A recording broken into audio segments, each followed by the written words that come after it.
It's a great pleasure to welcome you to this event. Throughout its history, the University of Chicago has embraced and defended the value of intense inquiry and informed argument.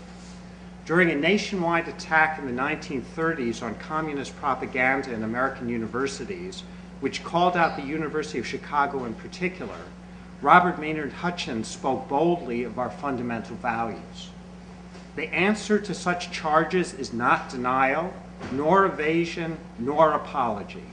Rather, it is the assertion that free inquiry is indispensable to the good life, that universities exist for the sake of such inquiry, and that without it they cease to be universities, and that such inquiry and hence universities are more necessary now than ever.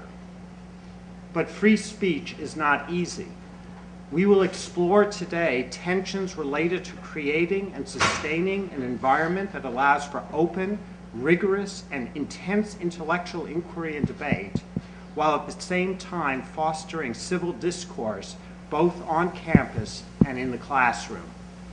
We are fortunate now to have 4 members of our community who have thought deeply about these issues and who will help us refine our thinking. Jeff Stone from the law school, from whose book Perilous Times I obtained the Hutchins quote, Margaret Mitchell from the Divinity School, Ramon Gutierrez from History and the Center for the Study of Race, Politics, and Culture, and our moderator Mark Hansen, Dean of the Social Sciences Division. I look forward to their discussion and your questions and participation. Mark. Well, thank you all of you for being here this afternoon, and welcome. It seems that issues of free speech and free expression are always with us in the university, and the past couple of years have been no exception to that. That's unsurprising, of course, because as a university, in many ways, we're all about speech and expression, and so it should come as no surprise that those are issues that we live with every day. But as Tom mentioned, there is always the question of how one maintains an environment where free speech and free expression can flourish at the same time as we have a community that deeply values openness and mutual respect as well. These were questions that were posed to a university committee in the 1960s, at the height of all the social activism of the 1960s, a committee that was headed up by the law professor Harry Calvin Jr., and included 6 or 7 additional distinguished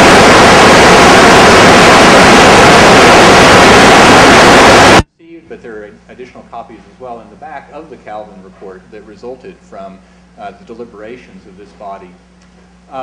What I thought would be interesting to do today is to engage the panel, first of all, in some preset questions. I'm going to pose some hypotheticals, situations to the panelists in pairs and singly, as a way of beginning to generate some thinking about the issues that engaged the Calvin Committee back some 40 years ago. And the way I'm going to structure that is that I want to pull out some quotations from the Calvin report that I found particularly evocative or provocative, in hopes that it might help to structure, to use the way that they structured their thinking about free speech and free expression in the university in the 1960s, to engage those same issues here in the first decade of the 21st century. Before I do that, though, let me give a little bit more complete introduction of our 3 distinguished panelists who are going to help us think through these issues. First of all, on my far left, Ramon Gutierrez. Ramon is the Preston and Sterling Morton Distinguished Service Professor in History in the college and also the Director of the Center for the Study of Race, Politics, and Culture. Ramon also is an experienced university administrator. Before he joined the University of Chicago faculty, he was Associate Chancellor at the University of California at San Diego. Ramon is a distinguished scholar of Chicano history, of race and ethnicity in American life, and of Indian and white relations in the Americas. In the center is Margaret Mitchell. Margaret is Professor of New Testament and Early Christian Literature at the Divinity School. She studies the relationship of New Testament and early Christian writings to the wider Greco-Roman world in which they were composed, and the legacies of those texts for the Christian communities in later antiquity and beyond. And finally, to my immediate left, Jeffrey Stone. Jeff is the former Harry Calvin Jr. professor and now the Edward H. Levy Distinguished Service Professor in the law school and the college, the editor of the Supreme Court Review, the former provost of the University of Chicago, and an authority in constitutional law and civil liberties, especially the First Amendment and free speech. So to get us going, as I indicated, what I want to do is to pose some hypotheticals to the panel, either singly or in pairs. These are hypotheticals that have been chosen, written in many ways, to engage some of the issues that were addressed 40 years ago by the Calvin Report. And after we've had a chance to do that, I want to open up to your questions and your comments and a more general discussion about issues of free speech and free expression in the university. So let me begin here. The Calvin Report concludes at one paragraph. A good university, like Socrates, will be upsetting. But is there a limit to how upsetting? Oftentimes, speech is very upsetting. So let me pose this question, and I'll begin with Margaret and then ask Ramon to address it as well. Suppose a faculty member openly criticizes key tenets of Islam in class. What if he also characterizes Muslim believers as ignorant and bloodthirsty? And do one's intuitions about the situation change at all if it's Christianity and Christians who are being referred to rather than Islam and Muslims? Is there a free speech problem? Is there a problem with speech that is too upsetting?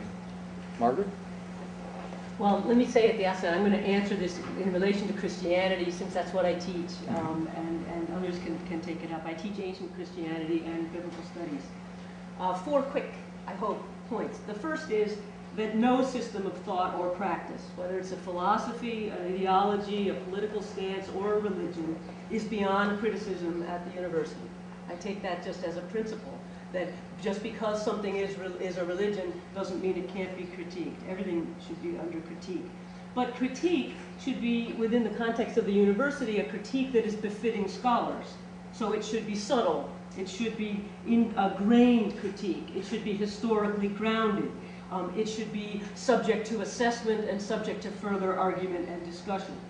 It seems to me that the way the question is posed, and this is my second point, is that there are several distinctions in view. One is, what does it mean to critique the tenets of a particular religious position vis-a-vis critiquing individuals who happen to be aligned with that position?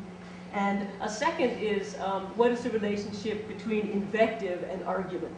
And it would seem to me that bloodthirsty and ignorant and bloodthirsty are not yet an argument.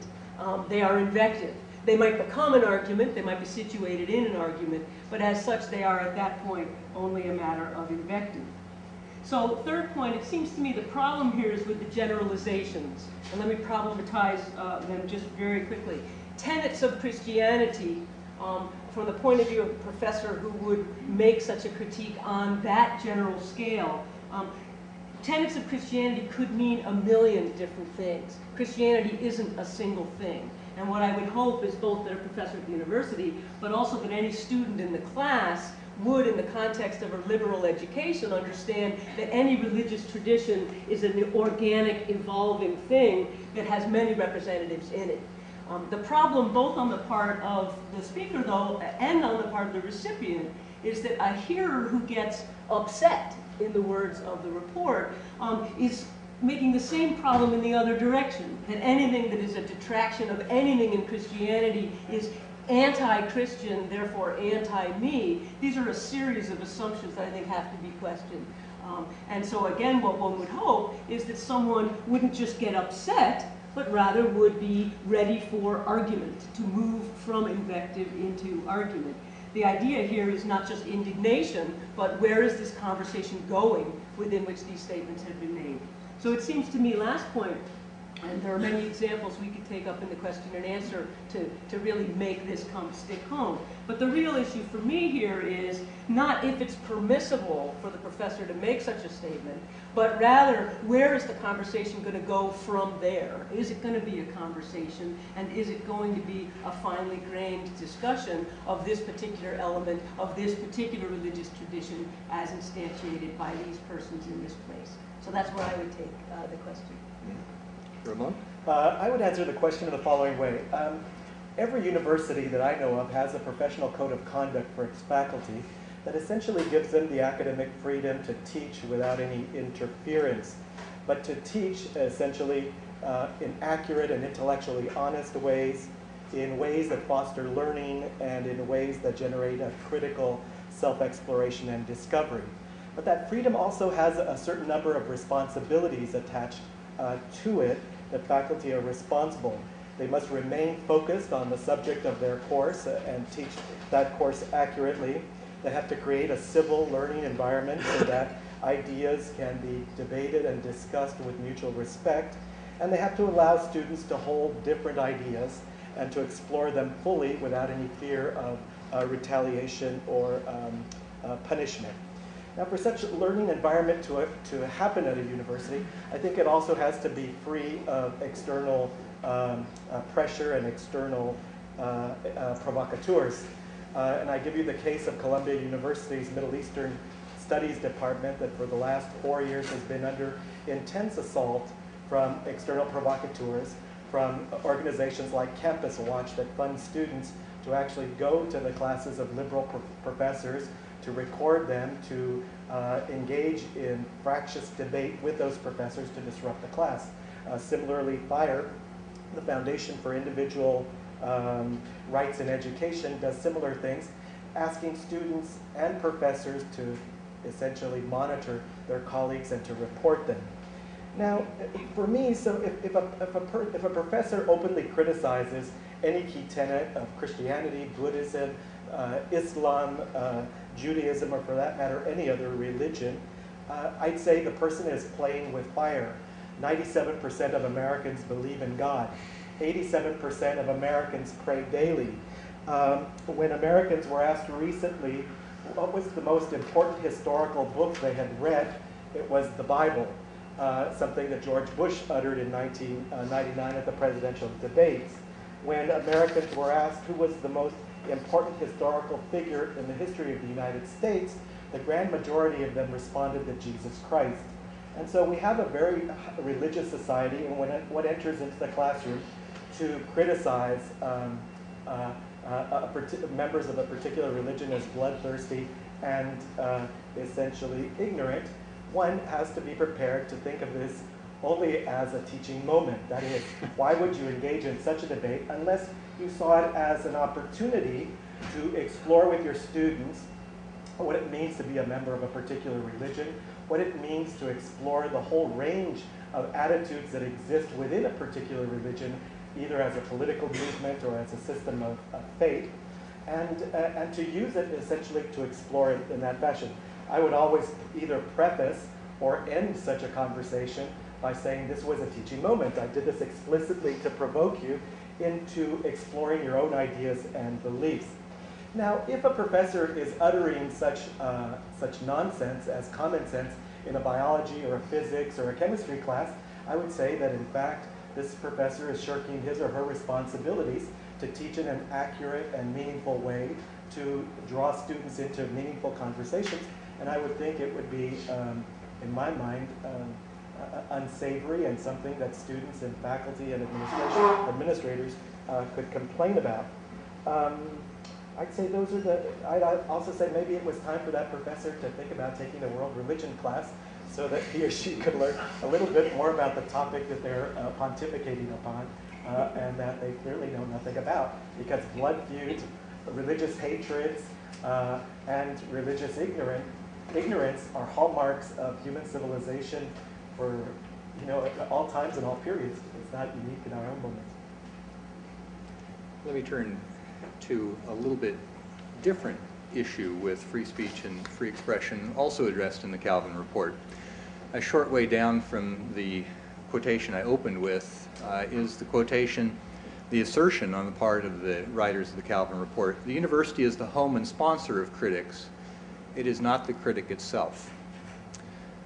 But what does it mean for the university not itself to be the critic? So let me pose this question for Jeff Stone. Suppose an academic center sponsors an event at which all the speakers assail the government of Turkey, and for that matter the Western governments and international organizations, for their unwillingness to characterize the actions against the Armenians in 1915 as a genocide. Should this be subject to sanction? What if the speakers attribute base motives to Turkey and its supporters, such as a conspiracy to extirpate Orthodox Christianity from the region? What if the center never sponsored a single event that includes speakers who support the official view in Turkey, even though they've been repeatedly approached by pro-Turkish organizations seeking co-sponsorship for such events? Jeff? So the basic question here is, what is the legitimate role of the university in terms of having a position itself? And a core premise of the Calvin Report is that the university is not a participant in public discourse or in endorsing particular positions. Its function is to enable scholars, teachers, students to debate those issues without the university itself taking a position. And that would mean, for example, that the university could not legitimately, under the Calvin Report, take a view about, say, the war in Iraq, or abortion, or school prayer. It would simply be an illegitimate act of the university. Faculty members, students can say whatever they want on those questions. They can debate those issues to their heart's content. And the goal of the university is not to have an official position, but to be hospitable to the promulgation and the articulation of as many different perspectives on those issues as possible. The question posed by Mark's hypothetical is, when does an entity within the university cross that line? At what point is the university itself, or a department, or center, or school, or division, taking a position, as opposed to simply facilitating people to debate the position? And it seems to me, on the terms of this hypothetical, there would be no aspect of this that would demonstrate a violation of the Calvin Report. One of the functions of parts of the university is to sponsor programs, conferences, symposia, debates, and their purpose in doing so could be manyfold, but one of them is simply to expose members of the community to ideas. One version of structuring such a conference or symposium is to have an array of different speakers with different points of view to create debate among the speakers. Another may be to enable a particular perspective to be presented on a question without trying to do the entire range of ideas. I have no idea, for example, whether the three of us are perceived as having different views or similar views on the kinds of issues we're discussing. And I would assume that it would not be asserted that this program was illegitimate because all of us at some level will defend academic freedom. So I think that an individual event, if promoted in the spirit of a broadly defined responsibility to present ideas to the community, can almost never violate this aspect of the Calvin Report. The final version of the hypothetical that Mark presents is, well, suppose this center or department has never had a conference or symposium that presents the other side, so that its only presentation is that abortion is immoral, and it never has panels that suggest that abortion is moral. Is that a violation of the Calvin Report? Well, it could be, depending essentially on the motive of the hosting unit of the university. If there is a credible explanation that the unit has simply made choices about how to present conferences or symposia or speakers in order to best serve the educational interest of the community, it would not be illegitimate that they all happen to be on one side of the question if that serves a reasonable understanding of the best way to provoke and present ideas. If, on the other hand, the unit itself is structuring these events in order to promote its own view, then that could well violate the Calvin Report. So a simple example with this would be if a department or center endorses a position that, for example, abortion is immoral and declares that.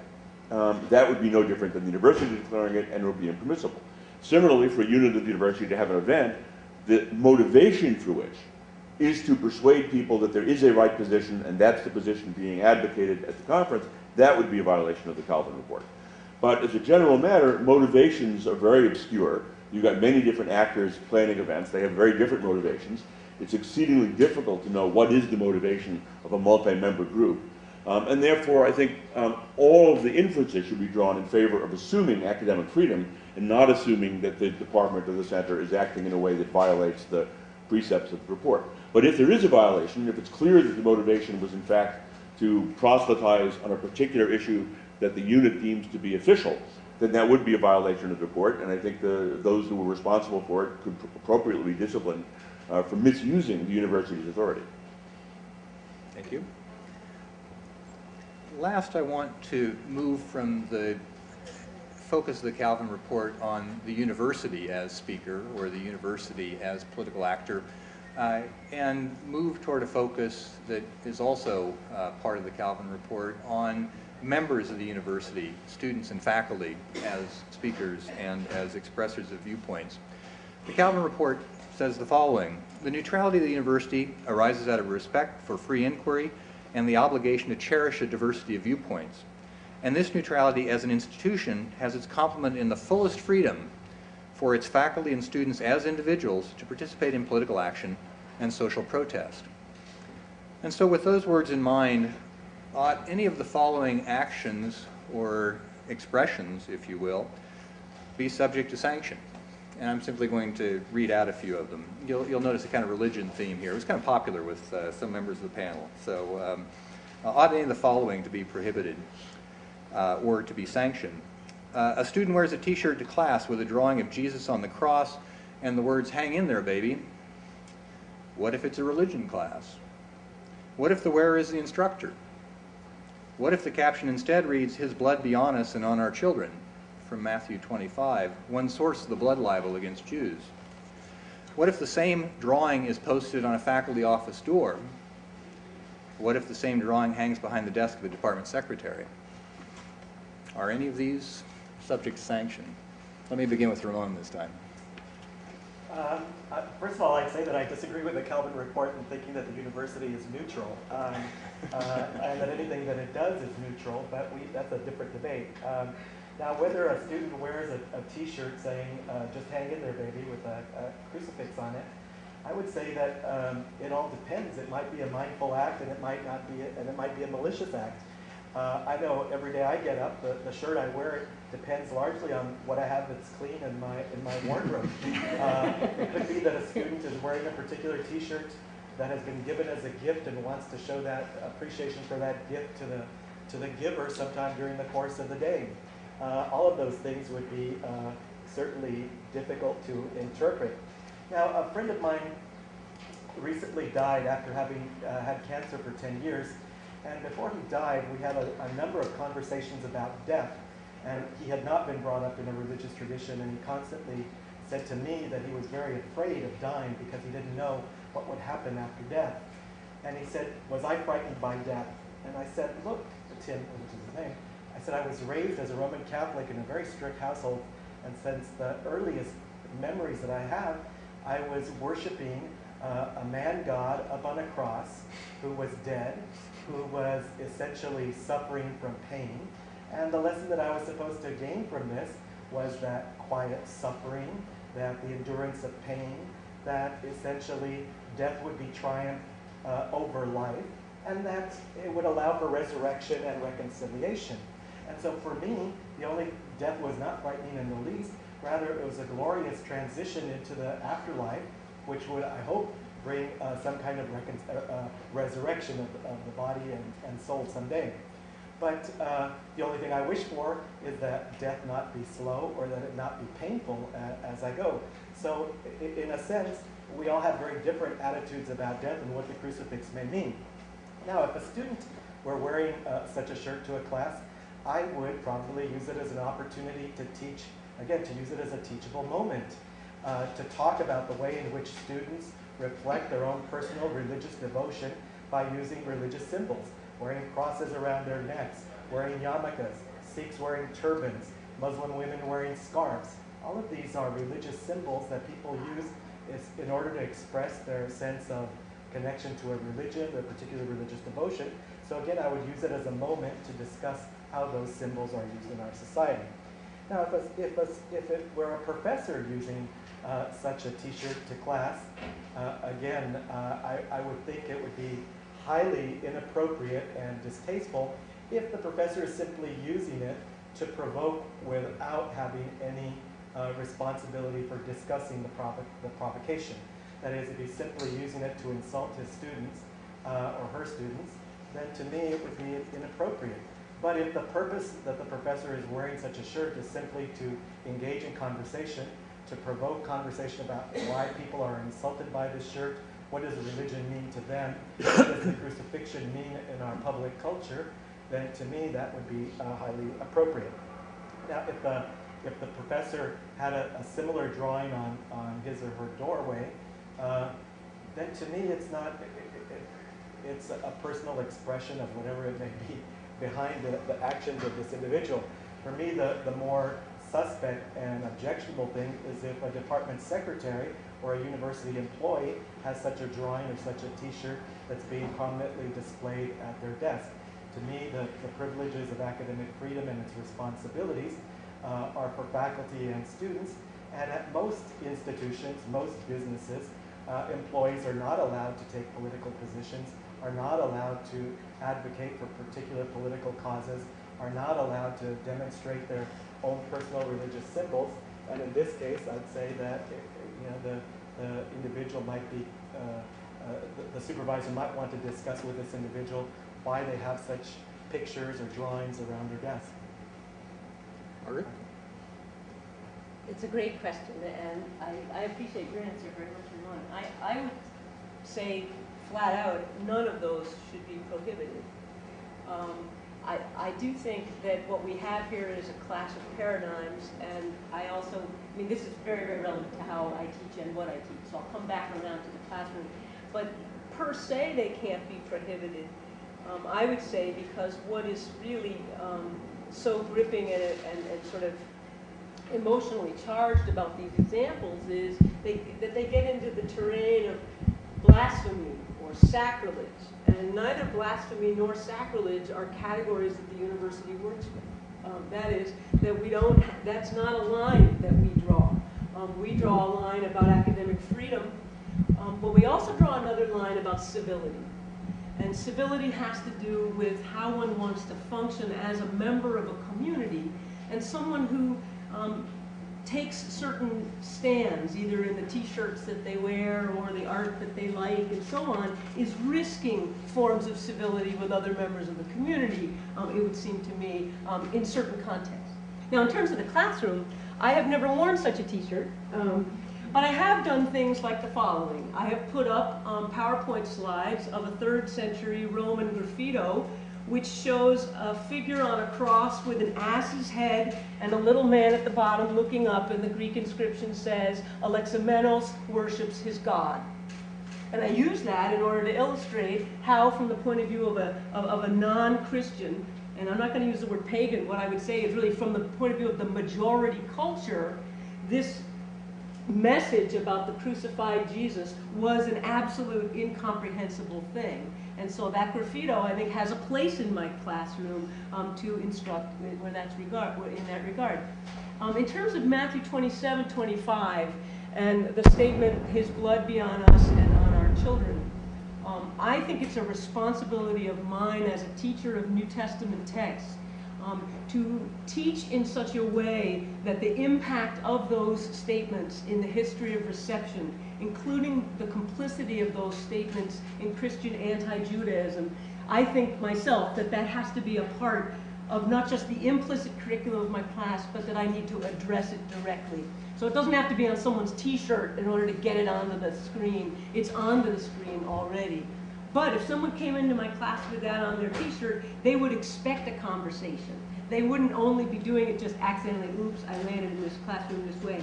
Because I begin all of my classes with the students having to take some position themselves as to where do they stand vis-a-vis these texts that are sacred for some communities and not for others. And will they, and this is the only prerequisite in my Introduction to New Testament course, is are they willing to engage in conversation with like and non-like-minded others?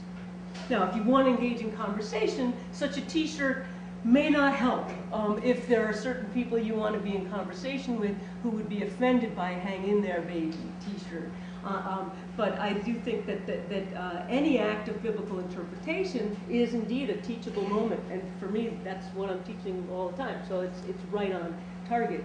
But civility does dictate, or not dictate, civility indicates that we as individuals in this community make choices about who we want to be in conversation with and where we want to cut off conversation. I think the staff member is in some ways the hardest, because our staff are and aren't part of the conversation in the same way.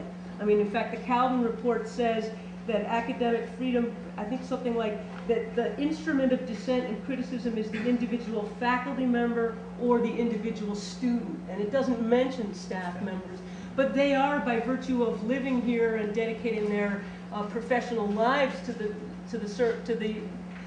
mission of the university, they're a part of the conversation, but their avenues for expressing themselves in that conversation are curtailed in various ways. So that is an act of speech, and I'm not quite sure how one would deal with it, but I think I would deal with it by engaging that staff member in conversation, certainly, and not by tiptoeing around it. I think it is an act that's meant to generate a response, and I would want to honor that with a response.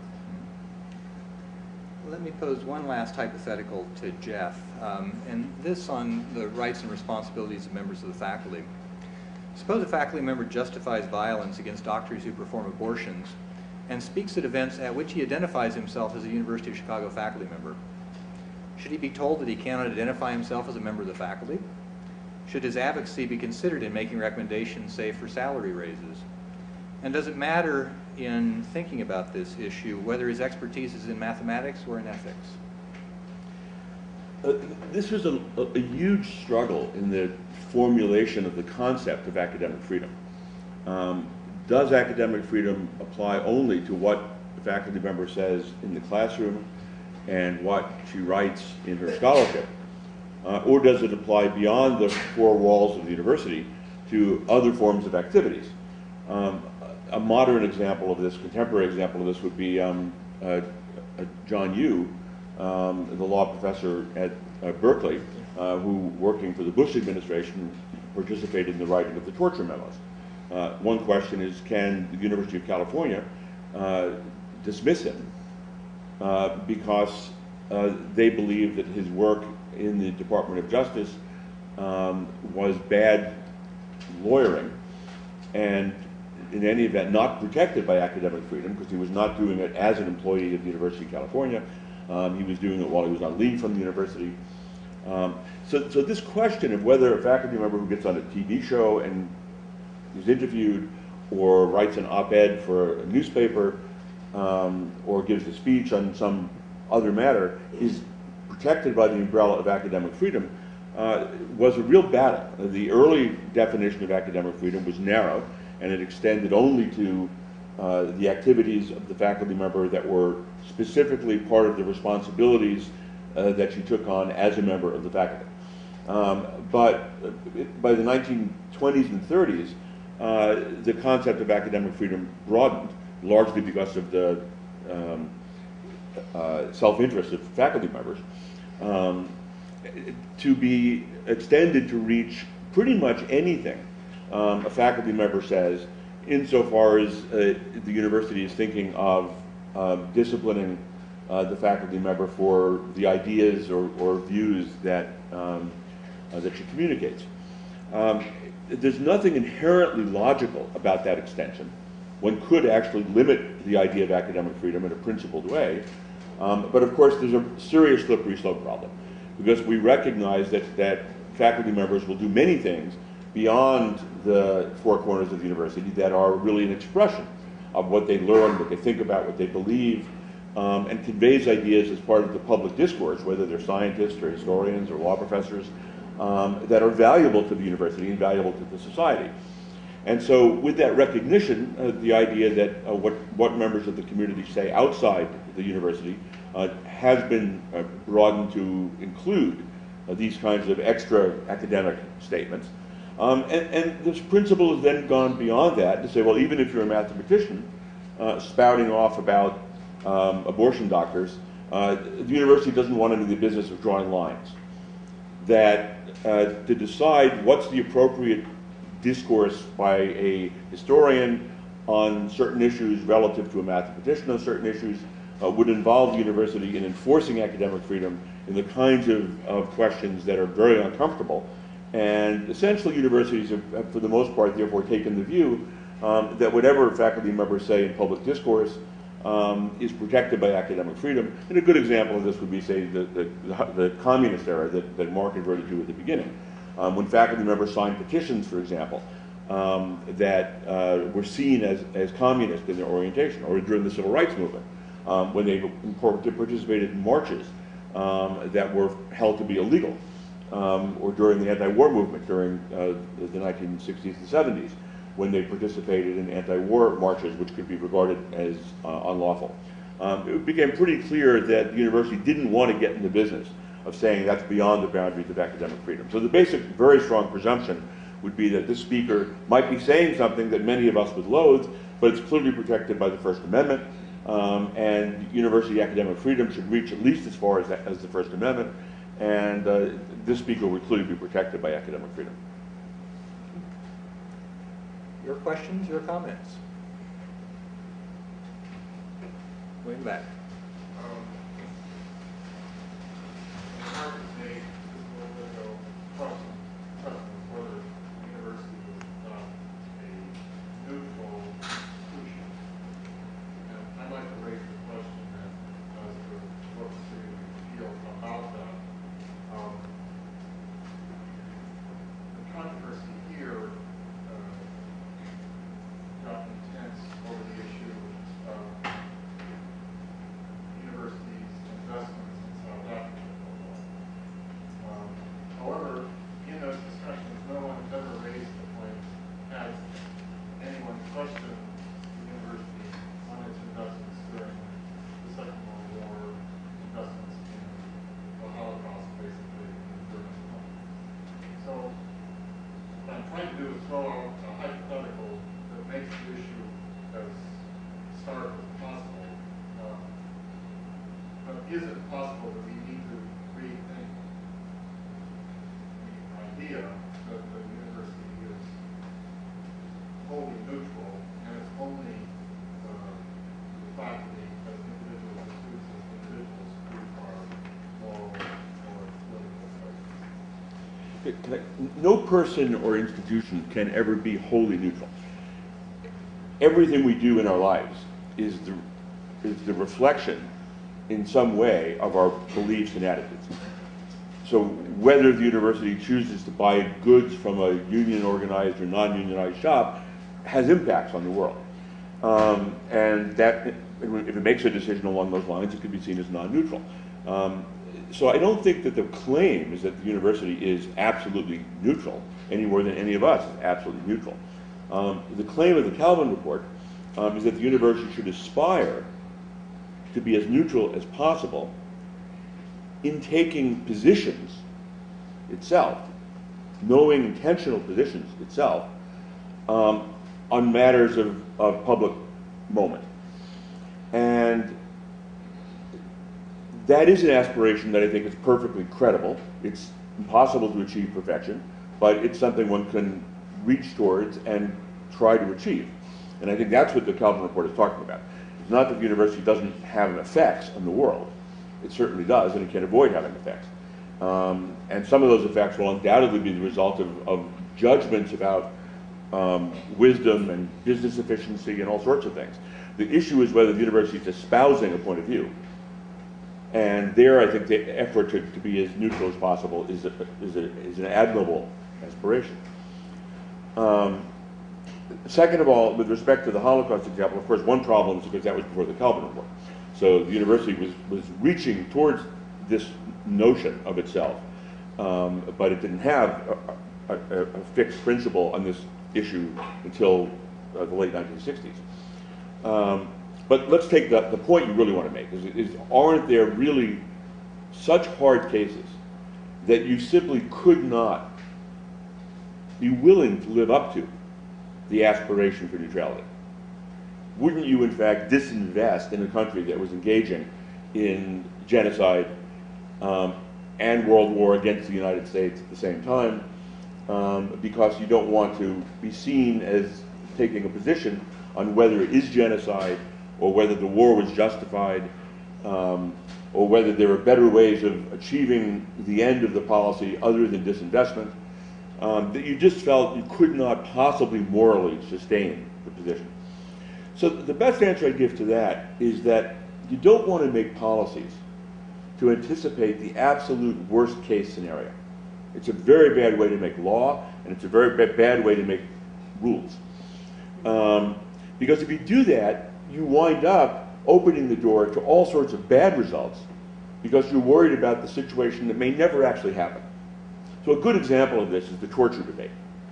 So people will say, wouldn't you engage in torture if there was if you knew there was a nuclear weapon in the Empire State Building and you knew it was going to go off within 12 hours and you had a terrorist who knew where the bomb was and you couldn't otherwise find it, and wouldn't you pull off his fingernails and kill his children in front of him in order to get him to tell you where the bomb is? And of course the answer is, yeah, you would. But you don't want to make a rule that says that. Because as soon as you make a rule that says that, you invite all sorts of other situations to be justified. And so it's very common in rulemaking to recognize that the rule you're making is overbroad, that it attempts to state an absolute, when in reality you know that if that ticking time bomb case ever really comes, you won't follow the rule. And that's okay, and you deal with it if it ever happens. And if somebody violates the rule, you either punish them or you don't punish them. You create an exception to the rule after the fact, but you don't actually expect people to follow the rule because they won't in that situation. So the simple answer, I think, is what the Calvin Report is trying to do is to strive towards reaching the right result in the 99.9% of cases that actually arise in the real world, not making an explicit exception for the hypothetical that probably we'll never encounter, and that if it ever does really happen, we'll worry about it then. Ramon or Margaret, would you like to address that? Well, just a very small thing. I mean, I think that's a more than adequate response to the question, John. But what I would add to it just a little bit is that I think the second page of the Calvin Report is rather interesting in the way in which it conceives of the university as a deliberative body, but as a deliberative body that deliberates in terms of the corporate whole only from time to time. In other words, that there are judgments that at certain critical moments that the university should exercise its corporate authority in a particular way. But I think that that's actually prudent. I mean, I understand the prudence of that for a variety of reasons, the main one of which is stated at the top of the second page, which is that the university does have certain business in trying to educate a public for the work of deliberation that is carried out in society in a whole variety of other places. And should we try to do all of that inside the university itself, I think that would be our 100% our vocation. That's what we would be doing all the time. And so I think there is some prudence in saying it's not just neutrality, but it's also a judgment about the relationship between the individual and the corporate body of the university in how it can affect public policy on a larger scale. The only thing I would add to that is that the way in which the university contracts business relationships with anyone, the way in which research is funded, the way in which the national laboratories that we manage are accept or reject types of research projects that go on in them, the way in which students are allowed to unionize or not to unionize are not neutral things. I think my own experience in an institution where shared governance was much stronger, the faculty had a greater voice in making sure that there was extensive debate about all those decisions. I'll give you one concrete example. The Department of Homeland Security gave us a large grant at the University of California, San Diego to do research on how to electrify the fence separating the Mexican-US border. And the idea was how to charge this fence with enough electrical current that it would stun a person, but it wouldn't kill them. Now, we were particularly concerned about the calibration, the initial calibration of that fence to make sure that somebody wasn't going to get killed. And ultimately, it provoked such a huge debate among the faculty, students, and community that the university turned down the research grant. But every day, universities decide which endowments and which gifts they're going to accept, and many of those things often put their finger on the scale in one direction or another. So I don't pretend that it's a neutral institution. It aspires to be, and it's an aspirational statement, but in its daily operation, I think it's a little more complicated. I do think it's important to understand this notion of neutrality. There's a difference between being neutral in the decisions you make and being neutral in your expression of views. So because a university is a business, it has to make decisions. And those decisions obviously are not always neutral. So the decision to add an engineering school or not is not neutral. It's a decision. Is engineering important? Is it not important? Is it essential to university? Is it not essential to university? The decision whether to create an engineering school is not thought by anyone to be a violation of the Calvin Report. For the university to say, as it's in its own voice, that universities shouldn't have engineering schools would be a violation of the Calvin Report. There's a difference between deciding things, which can never be neutral, and expression. And the second point I want to make is it is important to understand in the context of, say, the Darfur issue or the South Africa issue, that the Calvin Report does have a complicated message in it that is designed to state the difference between acts that have significant consequences and expression. And so, for example, if the university's decision to invest in companies that do business in the Sudan would in fact demonstrably have a substantial impact on the continued existence of a genocidal policy, then that would be on the side of the decision of a matter that has direct consequence. And it wouldn't only be a decision about speech. So part of the argument that's made in the context of an issue like the genocide one is the university actually, in fact, causing the genocide? Or is it simply making a statement symbolically in its disinvestment? And the reality in the context of issues like Darfur and South Africa is that the university's investments in those places were trivial. And therefore, the only justification for disinvesting was to communicate a message about what the university believes is happening in the world and what people and institutions should believe about it. That's very different from the university actually causing things happening in the real world, where in fact the issue would be more complicated, more like the questions that Ramon's are raising. So these are built into the Calvin Report, and they're very difficult questions. But there is a difference between decisions about running a university and having direct impact in the world and simply taking positions for the sake of taking positions. Would the decision by the university to be involved in the Manhattan project? That would be like an engineering school. The university's view on that would be like, well, we have an engineering school or we don't. We engage in the Manhattan project. It is a position. You're making a decision. But it's not a decision that's speech. It's not saying nobody can criticize the Manhattan project. It's not saying that nuclear weaponry is a good thing as a statement. It's making a decision, like we're going to be located in Chicago. Or we're going to provide police protection south of 63rd Street. Or we're not going to provide police protection south of 63rd Street. Those are decisions. They're not neutral decisions. But they're also not speech by the university. They tell you things about decisions, but that's different from speech. In the same way that you're getting up and putting on that vest this morning communicates something about your taste. It wasn't your purpose, it wasn't your intent, but it does. That's not speech. Thank you. Professor Mitchell, I'm interested in what you were saying about how professors should not be prohibited from expressing opinions. Professor Mitchell, you were talking about how there shouldn't be a prohibition against certain T-shirts and certain expressions, and that makes sense to me on the level of academic freedom. But I think I make a distinction in my mind between technical freedom, that professors should not be prohibited or limited, and on the other hand, kind of the issue of professional ethics and how you conduct your craft as a professor.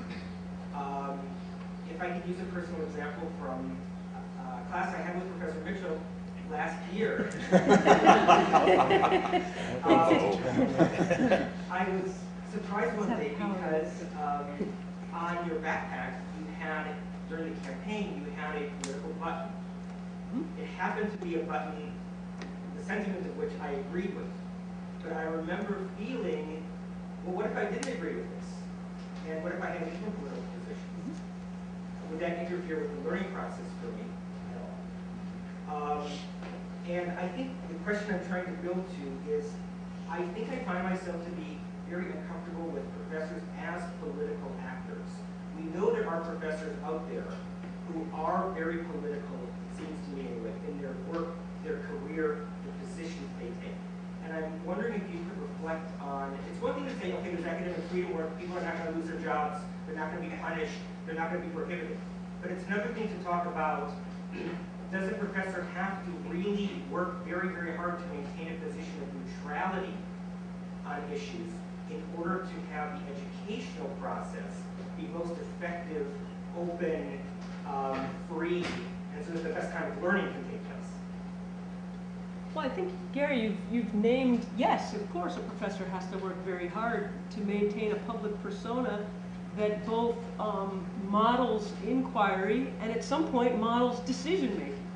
I mean, that merely to be able to tell the men and the dead on every case, it's one side on the other. I mean, at a certain point, as a human being and as a citizen, I do make decisions and choices. I don't know if this is, this may sound a little casuistical, but my Obama button was always on my coat. I never taught with it on. Now it's hanging on the hook and it's in the room, but in my office, when students wanted to talk politics, and there were a lot of students on this campus who worked on the campaign, and we would talk about our experiences and so on, I would always say, we're now having a different kind of conversation. Now, whether you think that is enough, I mean, I would be willing to debate and discuss, but I would say that I'm not now speaking as your professor. I'm speaking as a citizen.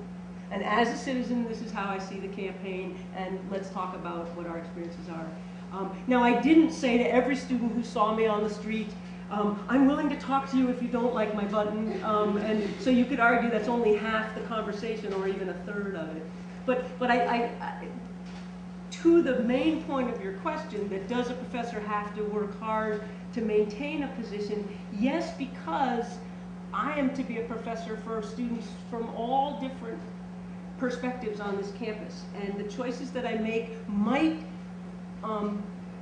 limit my ability as an educator.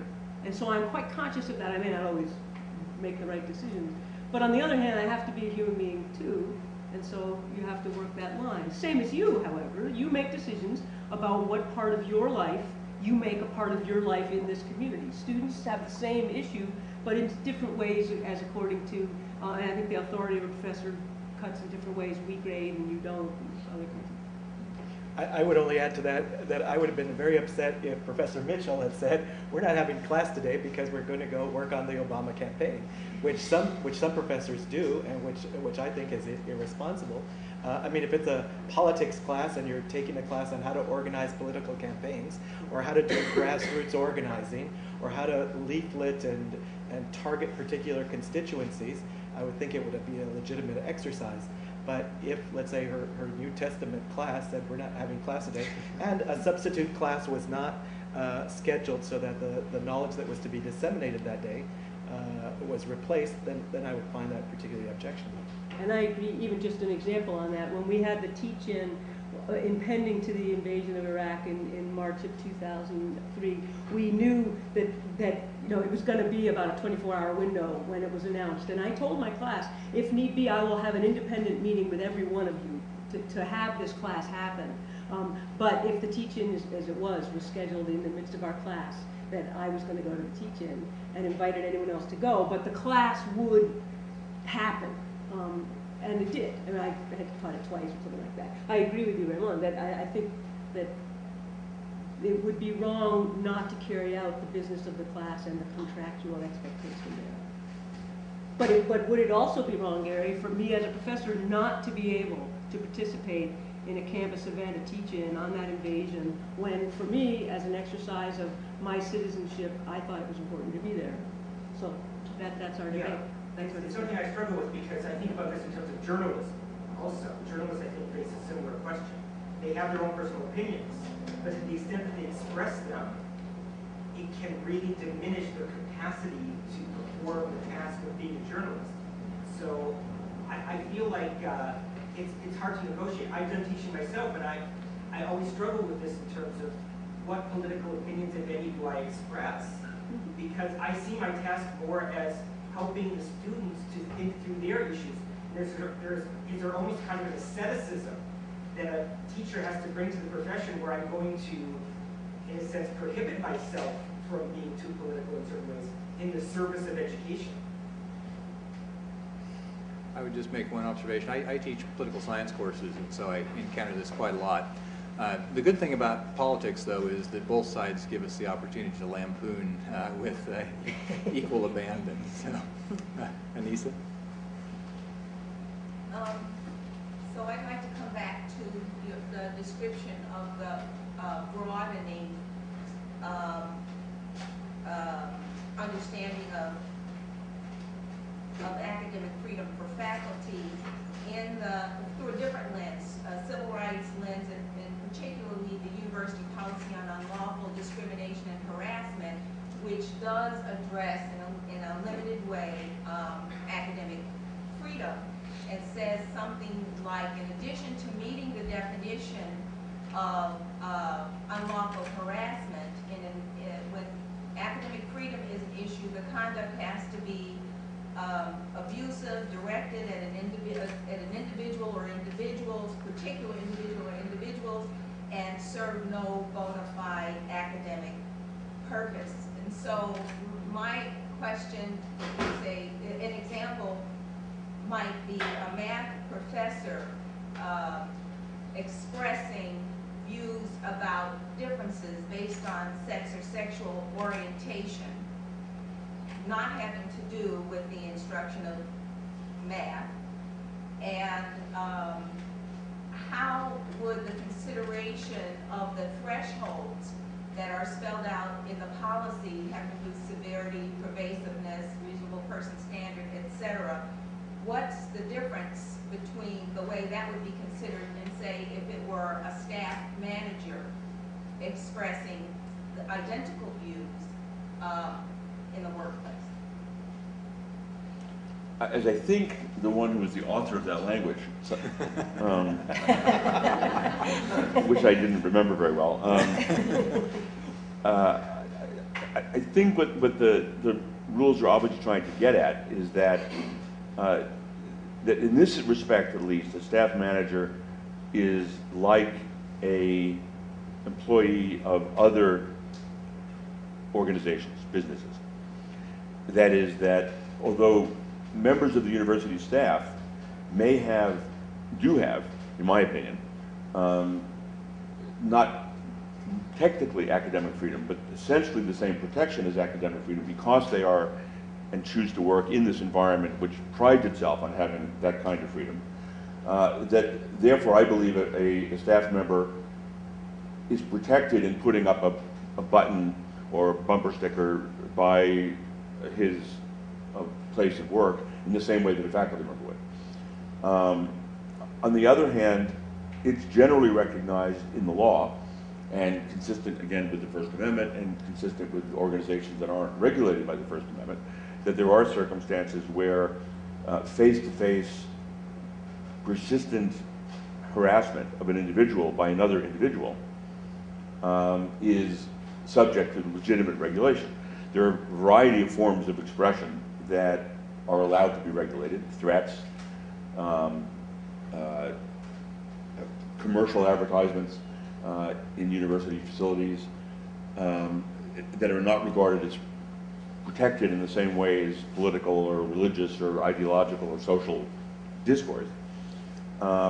And one-on-one harassment is recognized as an example of that, and a staff member who engages in that type of behavior towards a subordinate or some other employee could be punished.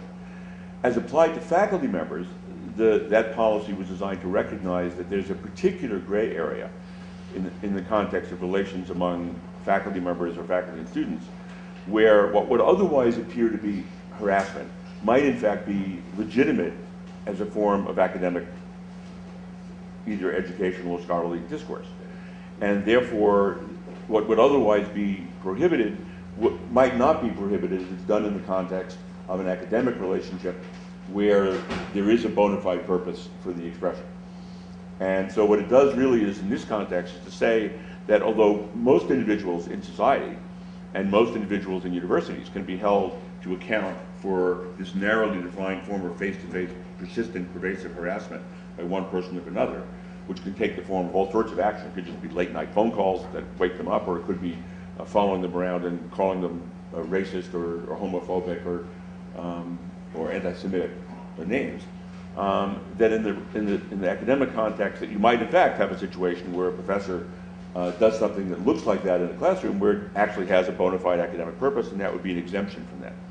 So I think what that represents is a very narrow exception to the general rule that harassment of the sort I've defined is forbidden in a university, but there are some circumstances what might look like harassment is actually legitimate academic behavior. Can you give me an example of that? I'm just curious what you have in mind. Sure. I actually sometimes will do this. So I remember one time I was teaching a First Amendment course, and a student was saying to me that there's no such thing as a fighting word. There's no such thing as a statement made by one person to another that would actually cause them to react violently. This person happened to be African American, so I called him a nigger. He got furious, and I made my point. So yeah, that was an example. I would say that was legitimate academic freedom. Might not have been the best way of making the point, but it worked. And even that student later said to me, yeah, you're right, I got it. So that's an example. Right? But if I did that in a different context or without that reason, it would obviously be inappropriate. I went to Wesleyan. Undergraduate, you may have read in the Times, there was a shooting of a student at Wesleyan, and I've written all these emails from the university, right? The president speaking as the university saying, this is really awful, here's a memorial service, we're all sad, and you're taking a position, but we don't call political about that, right? It's kind of like children, no one's like for or against children, which is good. So, my fear is that sort of the aspiration to neutrality, right, keeps us sort of comfortably on our liberal world, almost not. Two more examples, right? So investing in, if we're going to aspire to neutrality, it means we divest from business from Sudan, or then we also have to do that for various non-profits or homelessness work in Hyde Park or something like that. Or is it okay if we invest in it but don't write it because they're not having speech, so that it's just a decision, but we won't talk about it? Third example is the non-discrimination policy. What policy?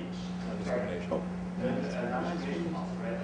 So, as she was mentioning, so that speech that you're protecting these classes of people, but then the argument seems to have to be that, well, we should protect you as long as you don't say it online, because then that, or on the website or on a campus, that's speech. So I have one more thing to say, which is this question about sort of recourse to First Amendment, what's protected and what's not. Kind of typical, the critical race studies response 10 or 15 years ago, which I kind of disagree with. I think we're just discussing is why is it the fact that defamation is covered, corporate speech is covered, law is covered, and so you have all these sort of areas of speech where it's like the wealthy white guy is covered, right? But then when it's like hate speech or something like that, it's academic freedom, and so then there's a sort of weird pattern where what speech is sort of not counted up to what is.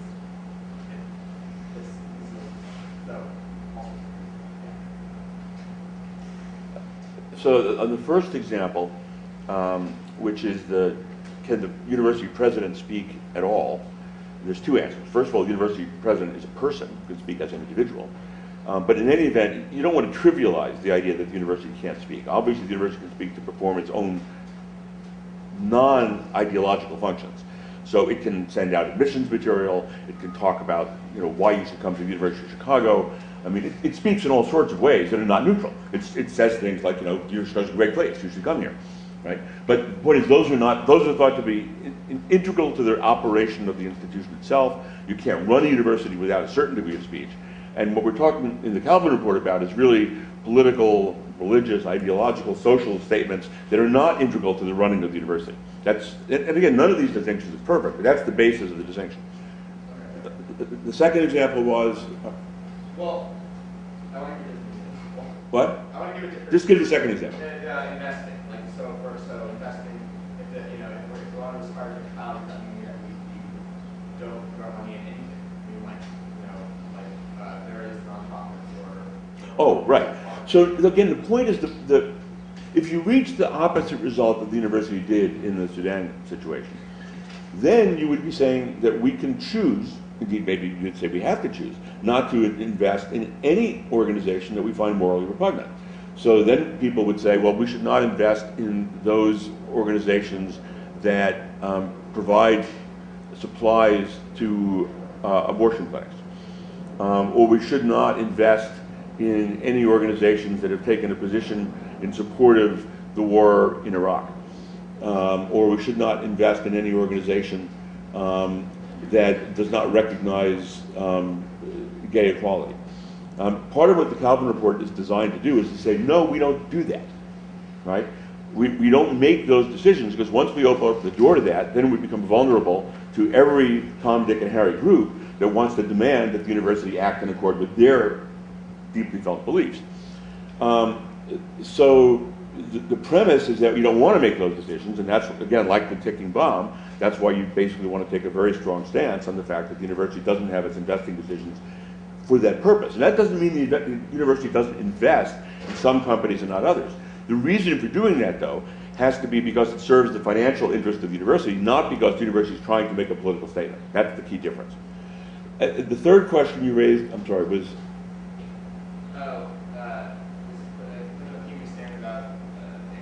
why there's some speech that's protected and other speech that's not. You need a whole First Amendment course to sort of answer that question. And a whole bunch of answers to it. It's offered over there. Yes, it is offered over there. But the simple one-line answer would be that in order for speech to be regulated because the content of it, whether it's commercial advertising or false statements of fact in the context of defamation or whatever, is, among other relevant factors, is that it's not suppressing a particular point of view because it's a bad idea.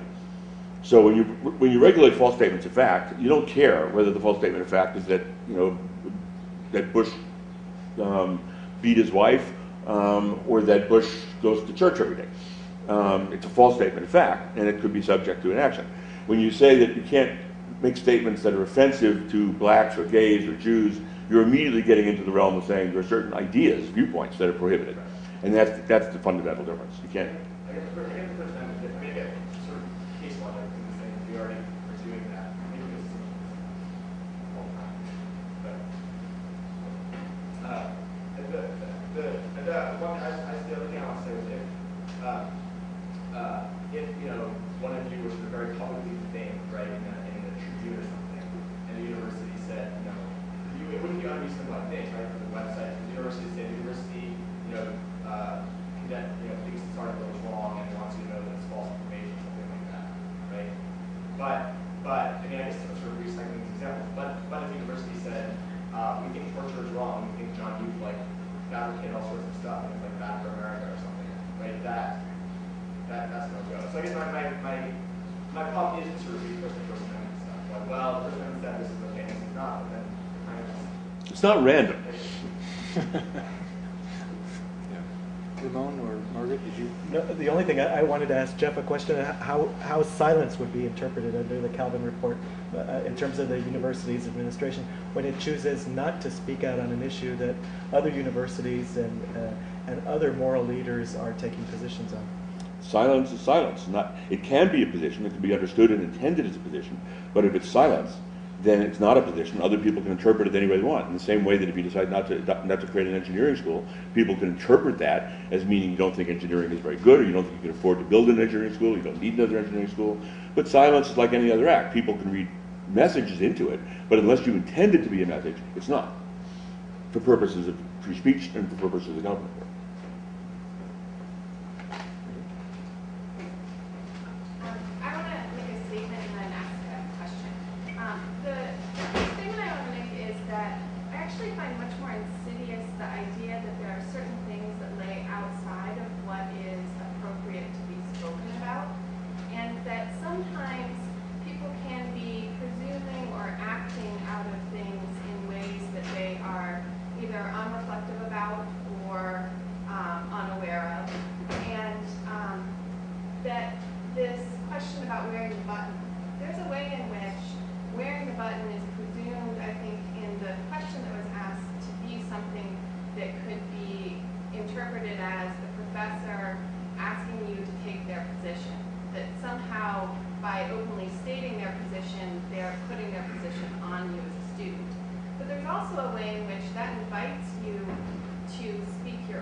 disagree with the position that the professor is taking, I feel entitled to speak what I feel.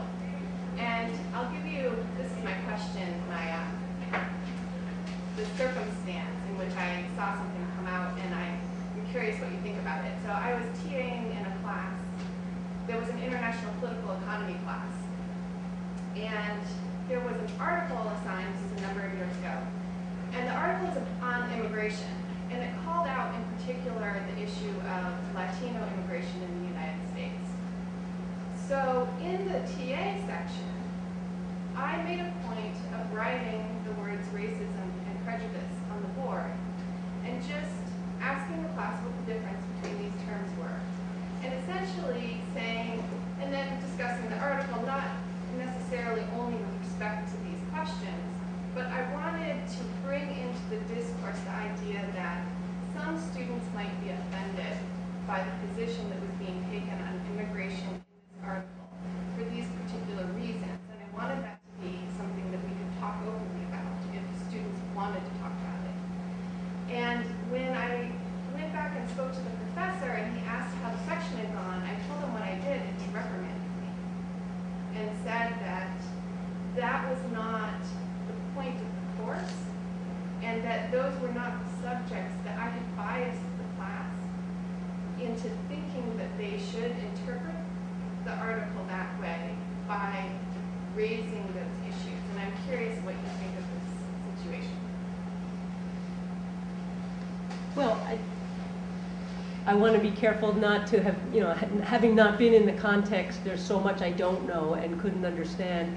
I think as a discussion group leader, maybe I would ask it back that would it have made a difference if you had said to the professor, well, actually, I taught this last year, and this is what came out in the discussion, and therefore I knew we were going there, and so I sought to anticipate it by offering some terminological distinctions that I thought might anchor the discussion in a more valuable way. I mean, this is a tough call for anyone who teaches discussion group style. Ideally, or maybe, or at least a very good pedagogical outcome can be when such things emerge from the group and not only top down from the instructional staff. So therefore it's not only you that's sort of saying, we really need to talk about racism when we talk about this. But sometimes you have to make a call. And so I wouldn't say, that you made the wrong call in that moment. What would be interesting and important to know is, did the group go with you there, and was there, did the group debate it? So that if the group said, I really don't think, if some member of the group said, this is not what this is about, and others, in other words, then it's an educational moment. So, I think discussion group learning requires both guidance, but it also, the group has to take some ownership over where it wants this discussion to go, and you have to make some decisions. I would only say that you're probably referring to Sam Huntington's work, right?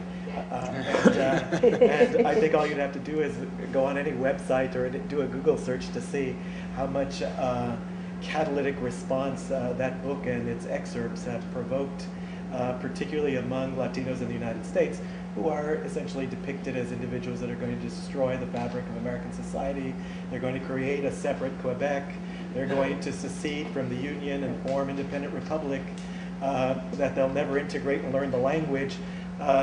This is, I teach the work, but I teach it as part of, xenophobia and anti-immigrant sentiment in American society, which we know is prominent in this time and space. I'd say where I'd probably differ in terms of teaching the article is that my University of Chicago students get very upset at me because I always require them to write a one-page response to every reading that they do, in which they have to give it to me at least 6 hours before the class so that I can see what their responses have been to any particular reading. And then I try to structure the conversation around their individual responses because, as you know, in many classes, it's going to be dominated by the aggressive young men who are going to drown out any other conversation.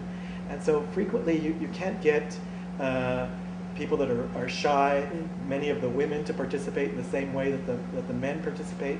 And so this is the way I have a record of all the responses. and then I essentially draw everyone into the conversation, laying always some ground rules as to how you have a conversation and dialogue in a class, that this is not a debate where you try to drown out somebody else's voice or silence someone else, but essentially part of our deliberative democracy and teaching as an art of democracy.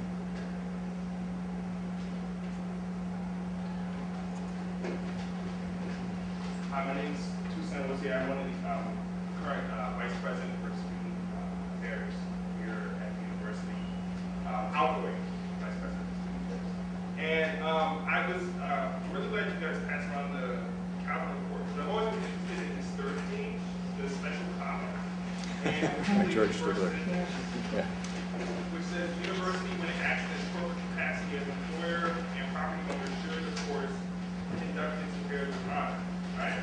And I was wondering just if you could inform us in terms of what mechanisms exist to ensure that the university is conducting its affairs as an employer and property owner with honor, particularly as I think recent events have shown sort of how weak the mechanisms of faculty governance. This is supposed to be a faculty-run institution, but the sort of mechanisms of faculty governance can be at times. And I remember some of the debate that happened around the establishment of the Milton Friedman Institute for Economic Research. And there was a faculty senate meeting, and it was the first faculty senate meeting in I think 8 years or something along those lines. And the faculty senate meeting originally was supposed to discuss this issue, and then the debate of the MFI was constricted in such a way where it was actually quite limited in terms of one, how much time could happen, how much time there was for debate, and then two, the fact that the faculty couldn't actually make a decision on the issue in that particular meeting. And I wanted to know if you could speak to that question of what mechanisms are we looking at that have, and I know this is the sort of like dissenting view of the report. It's not, it's not within the body, but it's still considered, it still was printed out as the rest of it. So what sort of mechanisms exist for that? And how do we, as a community, ensure that the university as a corporate body is acting with honor as an employer and as a property owner, whether that means it's land holdings or it's stock investment? So it's an understandable mistake to say this is a university, a faculty-run university. It's not. No university is. It's a trustee-run university. The trustees are the university. The university faculty are employees. We'd like to think of ourselves as special employees, but ultimately we're employees. And the Board of Trustees, as in all universities, that's what makes them universities, gives those employees a certain amount of decision-making authority, or at least the authority to recommend decisions on matters directly related to the academic mission of the institution.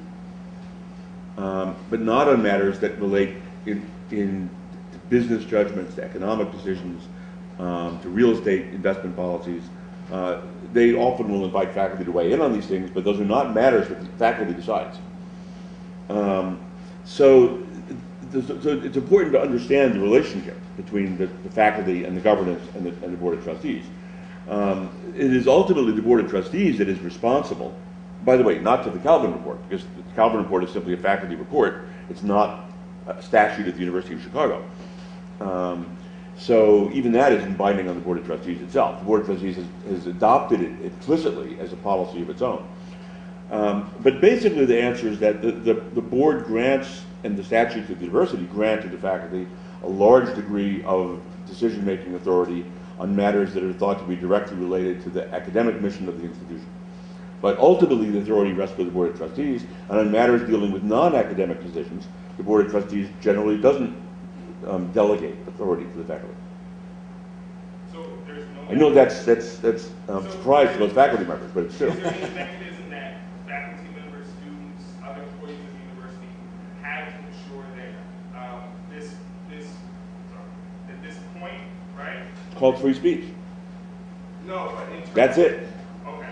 That's it. So that's so that is the mechanism. Yeah, you can complain, you can You can persuade, you can vote, you Criticize can the leave, Board you of can Trustees. criticize. You can have your forums. You can write letters to the trustees. Right. You can talk to the alumni to pressure the trustees. You can That's right. stage demonstrations on the quad.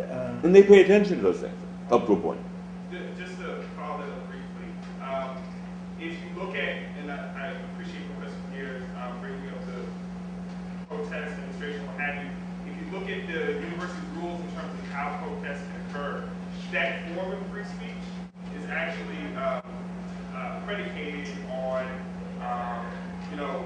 various different rules, right? In terms of that form of, if you want to protest, if you want to have a demonstration, is very much contingent upon you have to get prior approval beforehand. If you want to use amplification in the quad or other area, it has to be during. But that you would be asked to do the same thing if you're trying to have a demonstration on the streets of Chicago before Mayor Daley would allow you to do it.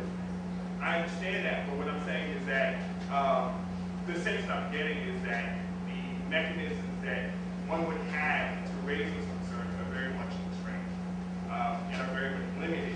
And if we want to ensure that that's happening, particularly with the history of the University of Chicago, in which there have been instances in which the university, and I'm sure we could clearly agree that the university has not acted in honor in its investment, whether it's support for restricted covenants during the 1930s, the urban renewal that took place in Hyde Park in the 60s, that there are clear instances when that hasn't happened, right? And that there's been questions upon, we can look back later on and say, what sort of mechanisms were there to actually ensure that there was some sort of check or some sort of space in which people could say, is what we're doing appropriate? Is what we're doing actually fulfilling at least this question of the university should be an institution that actually does? I think you underestimate the power that students that have, the power that the parents of students have, the power that alumni have, particularly in dealing with the institution. I mean, having been an administrator, I know that if 10 alumni complained to the president of my institution about anything, that issue would be on the president's agenda very rapidly. He'd call in his vice presidents and his deans to discuss the issue. He'd probably hold an open town meeting with the students to see what the grievances were, and some attempt would be made to resolve it in some mutually acceptable way. So I mean, I do think that the institution is more open than you imagine it to be. Perhaps you're intimidated by the architecture, and perhaps you're intimidated by the architecture. Perhaps, but I don't want to draw this out, but that those seem to be things that have to happen on an ad hoc basis. And I know, for instance, other institutions have built-in mechanisms into the way in which the university functions to ensure that there are ways that there's a constant review, right, of university actions to make sure that these things are not happening. Well, again, I mean, I came from 30 years at the University of California, where we had a very bureaucratized way of a system of shared governance, where faculty could express their opinions on everything and anything that occurred in the institution. But the main problem is that faculty were apathetic. Nothing would ever come out of these committees. The committees would just grind on, and the issue would disappear before the faculty could deliberate on it or express some kind of opinion. It was always like, I think it was President Eisenhower hated two-handed advisors on the one hand and on the other hand, and therefore there was no answer. So when you say there needs to be some form of review, the thing to understand, there's always got to be a final decision maker, somebody. That's the Board of Trustees. They are the Board of Review. I think we're at 1:30. Thank you all very much. It's been a very interesting time.